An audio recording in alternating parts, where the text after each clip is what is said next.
सभी लोगों को मेरा प्रणाम। मित्रों, मैं उमेश, चीफ एडवाइज़र SMLSS के ट्रस्ट। आज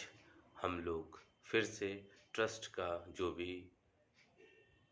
कार्य चल रहे हैं उस पे चर्चा, जो भी विषय है उस पे चर्चा। तो आज का जो हमारा विषय है, संस्था द्वारा ग्राम पंचायत स्तर पर 4-4 सदस्य, अध्यक्ष, उपाध्यक्ष, सचिव और कोषाध्यक्ष जो कार्यालय खोल रहे हैं। क्यों ग्रामीण स्तर पर संस्था द्वारा कार्यालय खोले जा रहे हैं, बहुत से लोग प्रश्न करते हैं। तो मित्रों, आज हम बहुत से लोगों द्वारा जो प्रश्न किए जा रहे हैं उनका हम लोग सोशल मीडिया के माध्यम से जवाब देने का मुझे निर्देश प्राप्त हुआ है। दोस्तों, ग्राम स्तर पर कार्यालय खोलने का उद्देश्य ये है कि भारत गांव का देश है, जहां 80% आबादी आज भी गांव से सीधे तौर पे जुड़ी हुई है। दूसरा दोस्तों, ट्रस्ट SMLSS के ट्रस्ट ये मानता है कि गांव के लोग ज़्यादा सरल, सहज, ईमानदार, मेहनती, कर्मठ और ना जाने कितनी ही उनको उपाधियाँ दी जाए वो कम हैं होते हैं। और अगली बात हम ये कहेंगे कि जिस प्रकार से चाहे ब्रिटिश पीरियड में हो या पूंजीपति मानसिकता हो, SMLSS के ट्रस्ट ने पहले भी कहा है कि जो इस समाज में लूट हर स्तर पर लगी हुई है उसको थामने, उसको रोकने, उसके विराम देने का प्रयास ट्रस्ट के लोग बराबर कर रहे हैं। लोग इनमें ज़्यादा से ज़्यादा मेंबर बन रहे हैं और ऐसी चीज़ों को एक विराम दिया जा रहा है। तो यहाँ फिर से कहना है कि ट्रस्ट गांव का चहुमुखी विकास चाहता है, जिससे कि हम शहर में रहें और हमारे दूसरे बंधु गांव में रहें, या हम गांव में रहें वो शहर में रहें। एक दूसरे जैसे पहले अनाज एक एक एक दूसरे से एक्सचेंज का था, जिसके यहाँ जो चीज़ होता था वो उस रूप में एक्सचेंज कर लेता था। तो कहने का मतलब है, हम ट्रस्ट चाहता है कि शुद्धता भी रहे, क्वालिटी भी रहे, क्वांटिटी भी रहे और वो चीप रहे। इसका ट्रस्ट ने पुनः फिर से ये बीड़ा उठाया है और बहुत से हमारे व्यापारी भाई बंधु जो इस समाज में ईमानदारी के साथ जीने में विश्वास रखते हैं, मेहनत करने पे विश्वास रखते हैं, वो जुड़ रहे हैं। और अगली बात मित्रों, कि गांव में ना ही कलाकारों की कमी है, ना खिलाड़ियों की कमी है, ना विद्या अर्जन करने वाले विद्यार्थियों को कमी है। तो ट्रस्ट के माध्यम से जो इनके एक्सपर्ट हैं वो विभिन्न जगह वर्कशॉप करके, ट्रेनिंग देके ऐसे लोगों को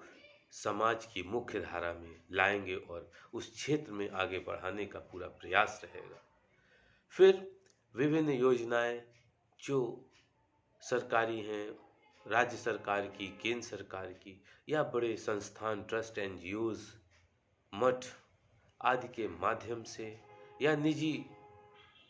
लोग इच्छा रखते हैं, तो ट्रस्ट के जो हमारे 4-4 सदस्य पदाधिकारी होंगे ग्राम स्तर पर, हम सारा कार्य जिस प्रकार से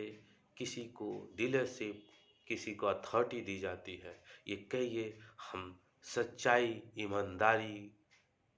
मेहनत, परिश्रम, शिष्टाचार, इन सब चीज़ों को अधिक से अधिक हमारी भारत की संस्कृति, क्योंकि भारत की ऐसी संस्कृति रही है, इसने कभी भी समाज में किसी देश पर स्वयं से पहल करके उसकी 1 इंच पे भी कब्जा करने की कोशिश नहीं करी, बल्कि यहाँ हूण, यवन,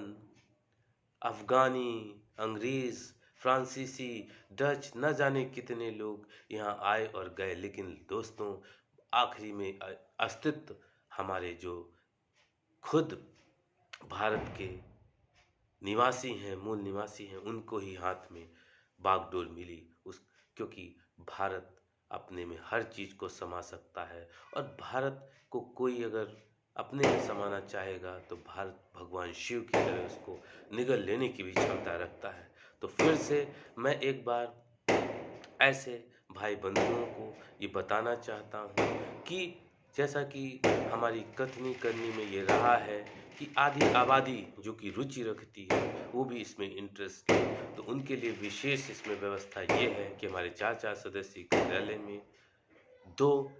कहने का मतलब 50% आधी आबादी का ही, महिलाओं का ही योगदान होगा, क्योंकि किसी संस्था, ट्रस्ट, किसी बड़े एक परिवार को चलाने की उनमें जो गुण है, निपुणता है, जो ईश्वर के द्वारा उन्हें दी गई है, उसका कोई अलग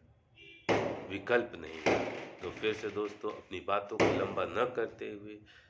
उन माताओं, उन बहनों से विशेष अनुरोध है जो लोग समाज की मुख्यधारा में आके और भी माताओं बहनों की मदद करना चाहते हैं, वो इस ट्रस्ट में ज़रूर जुड़ें। और ट्रस्ट का प्रधान कार्य है 76/52 जयंतीपुर, सुलेम साहेब, धूमनगंज पेट्रोल पंप, प्रयागराज, उत्तर प्रदेश, भारत में है। संपर्क कर सकते हैं। ट्रस्ट का मोबाइल नंबर भी है, नोट कर लीजिए, 8299804396। बहुत बहुत धन्यवाद।